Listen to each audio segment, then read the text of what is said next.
Hola, bienvenido de nuevo al curso de Nagarjuna número 3. Hemos llegado ya al capítulo 14 y este se llama Chekpe Takpa. Ustedes conocen Takpa porque eso es Pariksha. Pariksha significa una investigación. Entonces, cada uno de estos capítulos es una investigación separada.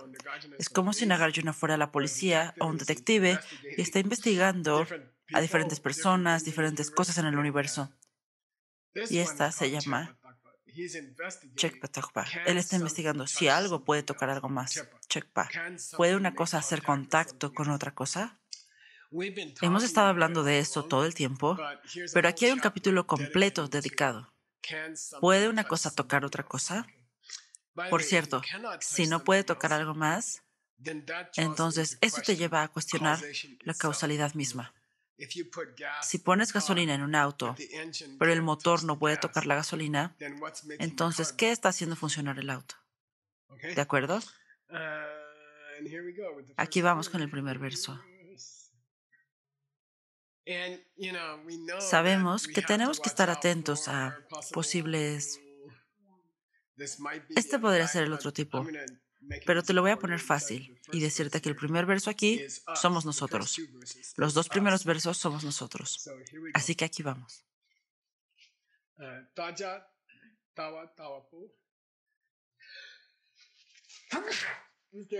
¿Hay algún contacto entre mi nariz y el pañuelo de papel?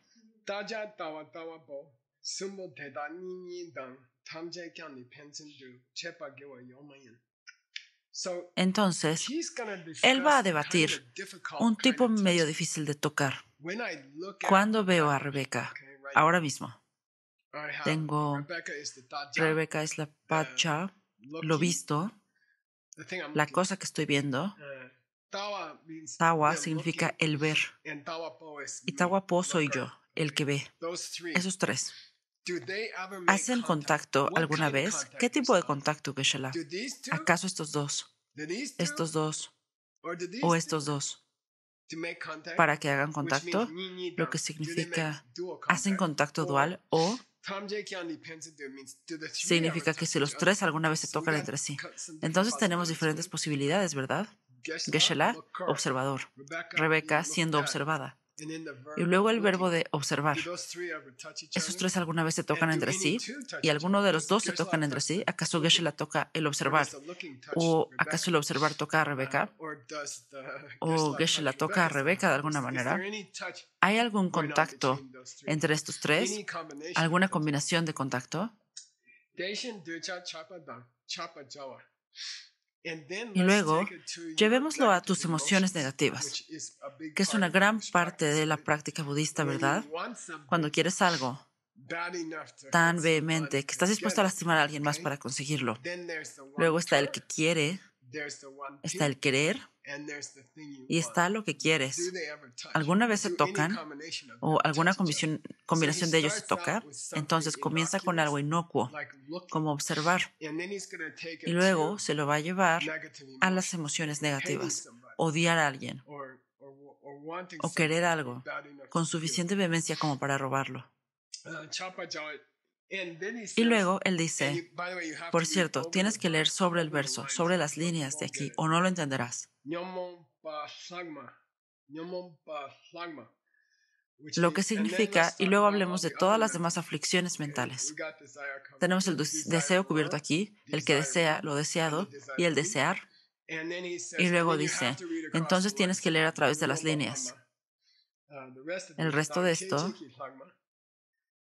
Entonces vamos, por cierto, significa en el Abhidharma, aquí significa los sentidos. Así que hablamos de ver, pero ¿qué hay de escuchar? ¿Qué hay de oler? ¿Qué hay de degustar? ¿Qué hay de sentir?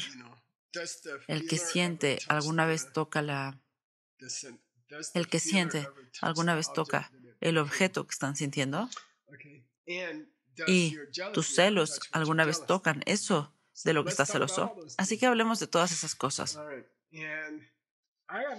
Tengo una foto aquí de una señora. ¿Cuándo quieres dinero? Y entonces sigo diciendo lo suficiente como para lastimar a alguien para conseguirlo. Yo digo que no puedes tocar el dinero.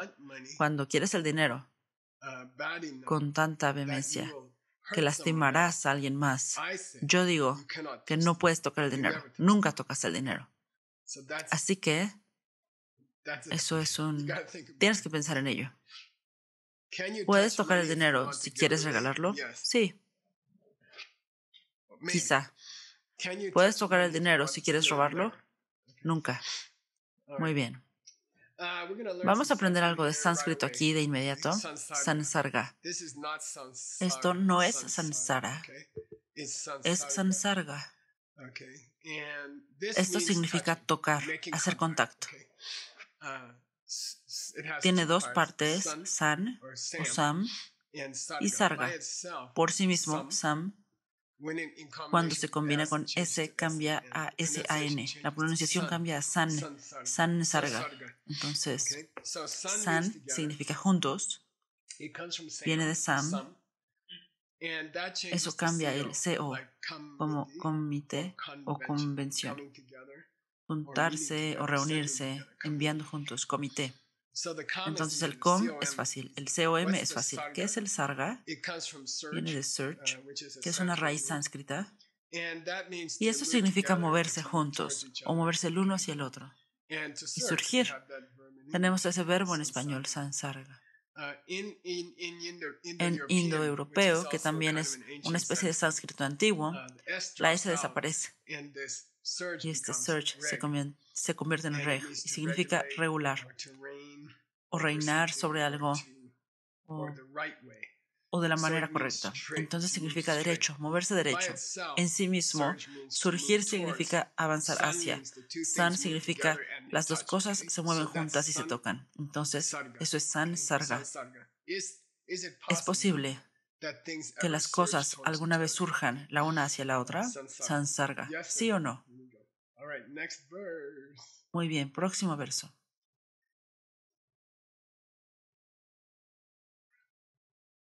Shenda shendu che gyurna kangshir ta ja la sok la shende yapa mayimba deche chepa mingyuro. Ahora, aquí está nuestro comentario sobre tocar.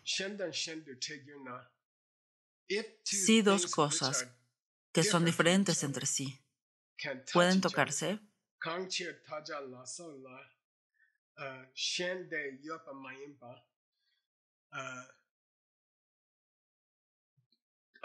te estoy preguntando, ¿puede tu ojo tocar tu ver? ¿Puede tu ojo, puede el que ve hacer contacto con el ver? Si no, el que ve no puede ver. Si el que ve no puede tocar el ver, si el que ve nunca hace contacto con el ver, entonces deben de estar oliendo, por ejemplo.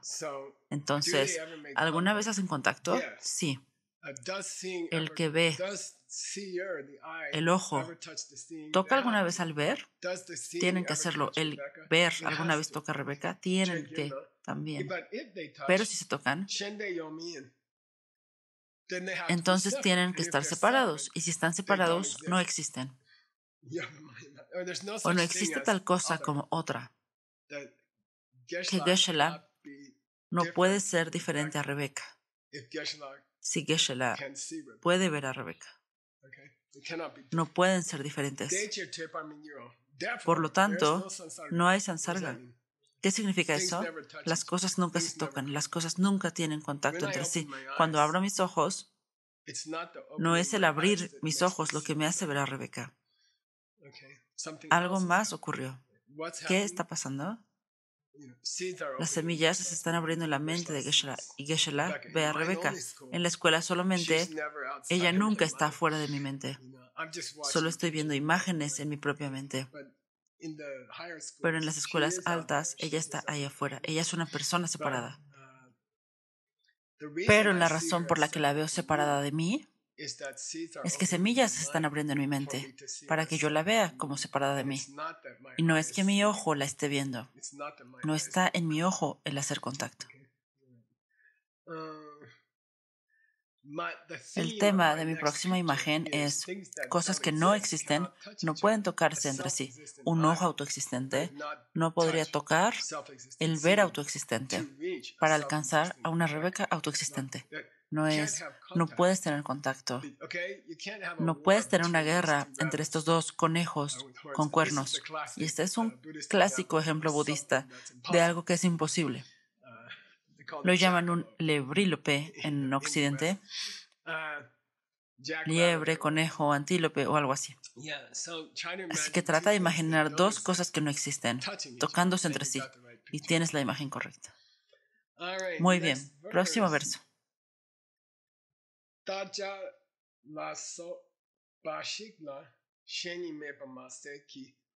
Empecemos con eso, porque ya es difícil. Ahora teníamos tres elementos en el acto de Geshe-la viendo a Rebeca. Estaba el visto, que es Rebeca, está el que ve, que es Geshe-la, y luego está el ver entre ellos. Ahora, analicémoslo individualmente. Solamente tomemos a Rebeca sin el ver y sin Geshe-la viendo. Ella no puede ser considerada separada porque ella está sola. ¿Entiendes? Eso es un poco engañoso. Olvidemos a Geshe-la. Olvídate de el ver. Hablemos de Rebeca. Ahora, ¿qué tipo de relaciones tenemos aquí? Bueno, cero. Porque algo tiene que ser diferente para tener una relación. Una persona no puede tener una relación exactamente con la misma persona, porque solo hay una. Así que elimina esa. Nagarjuna dice que esa es fácil. Toma uno de los tres elementos de ver, el que ve, ver y visto, y solo trata a uno de ellos. Bashin, visto, ¿puede tener una relación? No, no tenemos que hablar de eso. Bueno, hablemos de dos de ellos, sentados en la misma habitación, Geshe-la y Rebeca. Bueno, entonces, no podrían ser otra cosa. No pueden ser otra cosa si son solo una cosa. Y no pueden ser algo más si no son una sola cosa. Ese es Nagarjuna. Si no son una sola cosa, no pueden ser otra cosa. Porque para ti, algo más significa ahí afuera, de su propio lado. Eso es todo. Tienes que seguir recordando eso. Por alguna razón, pensé que era realmente inteligente tener una cereza que fuera ella misma, pero algo más al mismo tiempo. Mira, es difícil encontrar una imagen así. Está bien, no importa. Bueno, no voy a decir una mala palabra. Muy bien. Tú eres testigo. Yo tengo algo de autocontrol. Ok. Siguiente verso.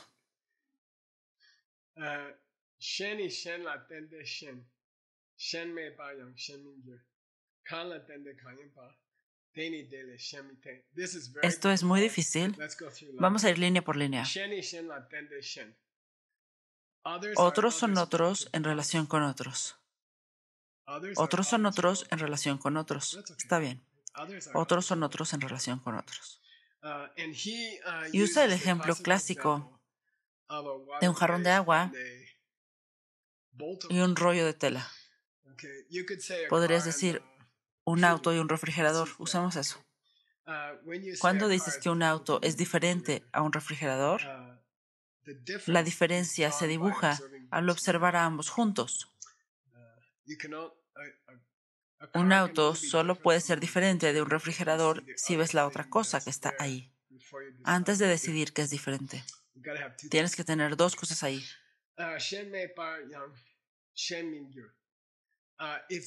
Si no hubiera auto, no podrías llamar al refrigerador diferente de... Tiene que haber algo más ahí. Cualquier cosa que sea algo en relación a otra cosa nunca podría ser otra más que esa. Nada que sea diferente de algo más por comparación podría llamarse de otra manera, autoexistentemente. Nada que sea algo más en comparación. Un refrigerador es diferente a un coche, pero no se puede llamar diferente por sí mismo. Una vez que te adentras en la dependencia, incluso si no estás hablando sobre la dependencia de las semillas mentales, ya te estás metiendo con el hecho de que algo podría ser autoexistente. Una vez que dices que algo depende de otra cosa, ya casi te has ido al reino de la autoexistencia.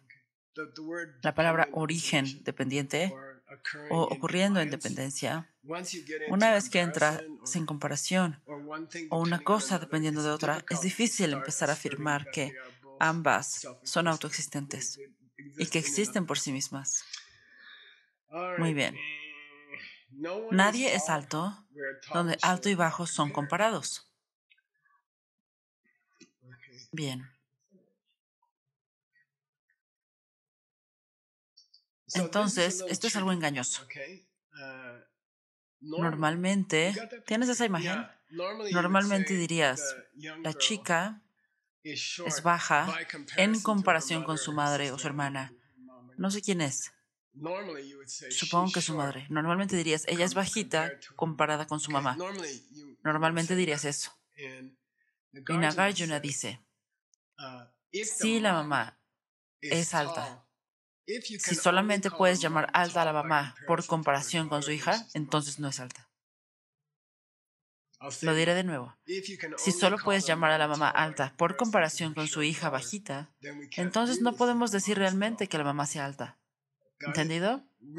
Decir realmente significa en sí misma, es decir, autoexistente. ¿Ella es alta? No sé. ¿Es alta en comparación con su hija? Sí. Entonces ella no es alta. Si solamente es alta en referencia a otra cosa, entonces ella no es alta en sí misma. ¿Entendido? Fácil, ¿verdad? Entendimos un verso. De acuerdo. ¿A dónde vas después de eso, Nagarjuna?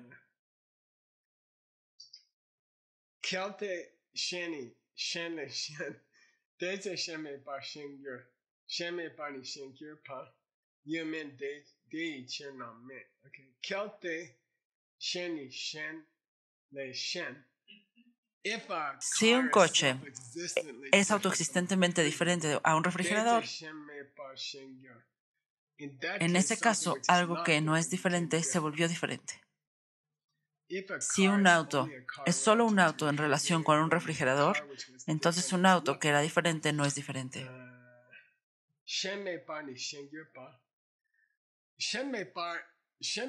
Aquí significa eso que no tiene otro.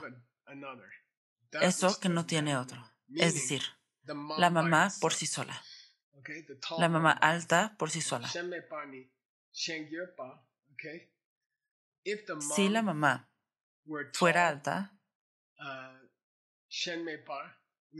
sin la chica alrededor,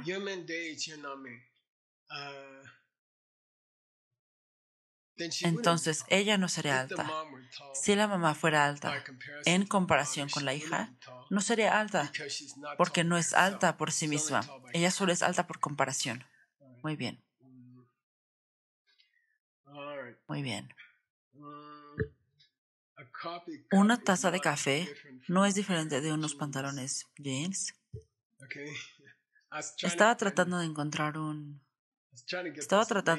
a esta señora. Estaba tratando de encontrar una señora bebiendo, alguien tomando café con jeans puestos.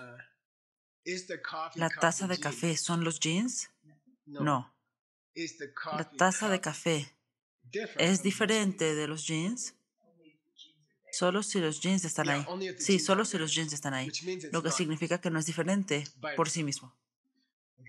No es realmente diferente porque solo es diferente en comparación. ¿El café es diferente a los pantalones jeans? Sí. ¿Por qué? Porque cuando miras la taza de café, ves que no se ve como los jeans, ¿verdad? Entonces esa diferencia es dependiente de otra cosa y no es parte de la taza de café. ¿De acuerdo? Muy bien. En algún lugar se aplica el racismo allí, creo. Siguiente verso.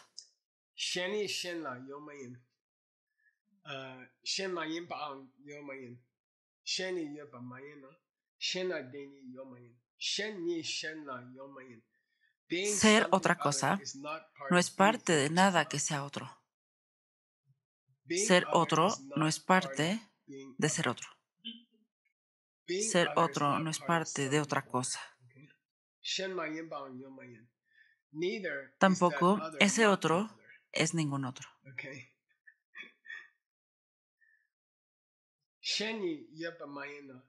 Si no hay otro, que es la alteridad general, la alteridad como concepto, está siendo tratado como alteridad. Si no hay tal cosa como la alteridad, entonces no hay otro y otro en el sentido de ser uno y lo mismo en comparación. Si no hay alteridad en sí misma, entonces no puede haber alteridad por comparación. Si no hay concepto de alteridad, entonces no puedes tener alteridad por comparación, porque eso es a lo que el concepto de alteridad aplica. Es la alteridad por comparación. Si la alteridad por comparación fuera real, no tendría que ser comparado con otra cosa. Si algo es solamente algo en comparación con otra cosa, entonces no es realmente esa cosa. En parte es la otra cosa. Por tanto, la idea de alteridad es cuestionable.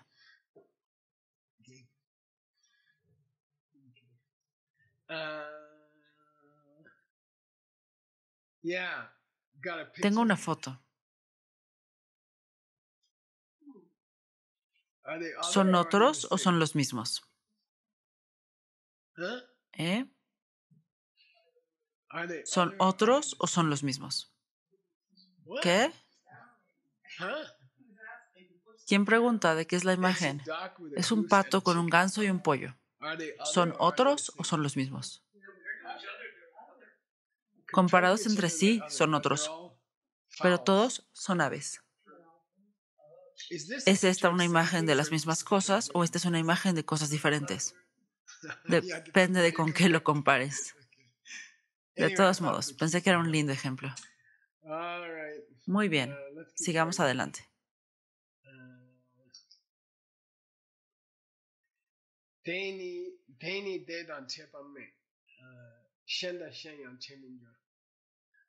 Cuando hablas de dos cosas que hacen contacto, ¿es esa una cosa que hace contacto con sí misma? ¿Rebeca puede hacer contacto con Rebeca? No, no puede, ¿verdad? Estamos hablando de Michael viendo, acto de ver Rebeca ahí siendo vista. ¿Puede por sí misma Rebeca hacer contacto con Rebeca? No, no puede, porque ella es la misma cosa. Deben ser diferentes para hacer contacto. Cosas que son una cosa que en sí misma no puede hacer contacto con sí misma y una cosa que es diferente no puede hacer contacto con algo más tampoco. Ese es el verso. La primera mitad es fácil. Rebeca no puede contactarse a sí misma, pero tampoco puede hacer contacto con Geshe-la. ¿Quién es diferente? ¿Por qué? Si fueran diferentes, no podrían realmente hacer contacto, porque no puede haber un punto de compartir, porque en ese punto de compartir serían lo mismo. Para ser verdaderamente diferentes significa ningún contacto, nunca. Si compartimos un punto de contacto, entonces no somos realmente diferentes. Nos superponemos de alguna manera, ¿de acuerdo? No me es posible tocarla para hacer contacto, no es posible. Nosotros creemos que sí, pero esa es una semilla abriéndose en nuestra mente. Pero en realidad las dos cosas físicas no se pueden tocar, no es posible. Y saben que en matemáticas es posible porque el punto es teórico. Es solo una idea. No hay anchura en un punto, pero en realidad tendría que haber un punto de contacto que tuviera anchura. Y entonces, eso sería una cierta cantidad de milímetros, pero Si tomaste la mitad de ese milímetro, podría haber todavía contacto y así. Y te sigues así continuamente por siempre. Bien.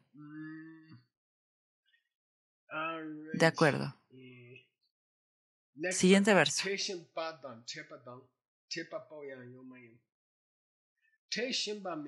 Significa tocar. El shimba, ¿verdad? Tim, A-R. Tocar y estar en el acto de tocar. El tocar y el que toca no existen. Esa es la siguiente declaración de Nagarjuna. Me gustan las explicaciones de Choni Lama y no voy a hacer Choni Lama contigo porque tardaría 20 años. Pero en este caso es algo dulce. Así que vamos a leer a Choni Lama.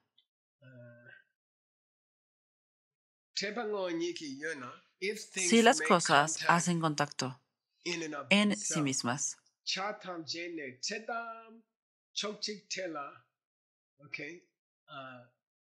si dos cosas hacen contacto, ¿acaso cada parte de las dos cosas hace contacto o solo parte de las dos cosas hace contacto? Primero, aquí vamos. Si Geshe-la hizo contacto con Rebeca, ¿sería que cada parte de Geshe-la hace contacto con Rebeca o solo algunas partes de Geshe-la hacen contacto con Rebeca? ¿Cuál? La segunda, porque no puedo, si todas las partes de mí hacen contacto con todas las partes de ella, estaría dentro de su cuerpo. Tendríamos exactamente la misma altura y así. Entonces, ya sabes, es natural decir, Geshe-la, si alguna vez haces contacto con Rebeca, como lo haces con el codo, entonces es solo la punta de tu codo y la punta de su codo.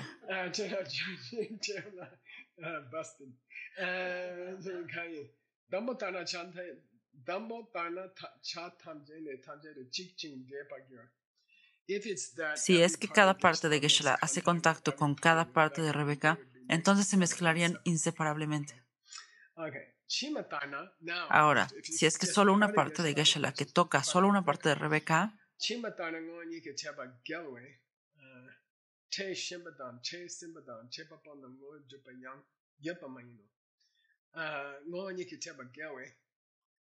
si dices que es solo una parte de Geshe-la la que hace contacto con Rebeca, entonces se destruye la idea de contacto. ¿Por qué? Porque entonces tendría que haber un punto donde fuéramos iguales. Alguna parte de Michael tendría que ser parte de Rebeca si hubiera contacto. Y entonces no serían dos personas diferentes haciendo contacto. Él aclara el texto raíz diciendo, para el segundo, el primer está bien, tocar. Y luego nuestro autor agrega de-o al segundo, tocado. Y luego el que toca no puede existir por sí mismo. Si lo hiciera, no podrían tocarse. Ahora, la parte que me gusta porque te estoy leyendo Choni Lama es su última declaración, la cual es muy útil. Porque necesitamos ayuda, ¿verdad?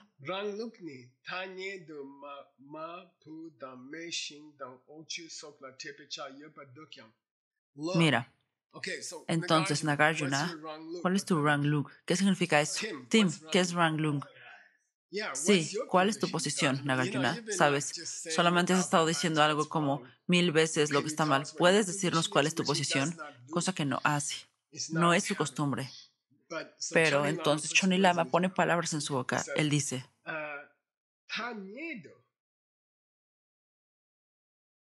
nominalmente, solo en palabras, sí, una madre puede tocar a su hijo. El fuego puede tocar la leña y puedes mezclar leche y agua. Por cierto, la imagen de la leche mezclando leche y agua juntas es famosa en el budismo. ¿Se acuerdan por qué? Sí, dividiendo la realidad última de la realidad relativa. Y dicen que hay una tradición en la antigua Asia de que los patos, si mezclas agua y leche juntas en un vaso y se lo ofreces a un ganso o a un pato, pueden beber la leche y dejar el agua. Entonces, dicen que es más fácil que sacar la vacuidad de la realidad relativa. De todos modos, ¿Puedes mezclar agua y leche? ¿Puede un fuego quemar un trozo de madera? ¿Puede una madre tocar a su hijo? Decimos, hay un chekpecha, hay un punto de contacto, y decimos, yod, dod, dod. Ahora soy Nagarjuna, dod, pero solo nominalmente, solo en palabras. ¿Qué significa solo en palabras? Las palabras no significan palabras aquí. Las palabras significan imágenes mentales.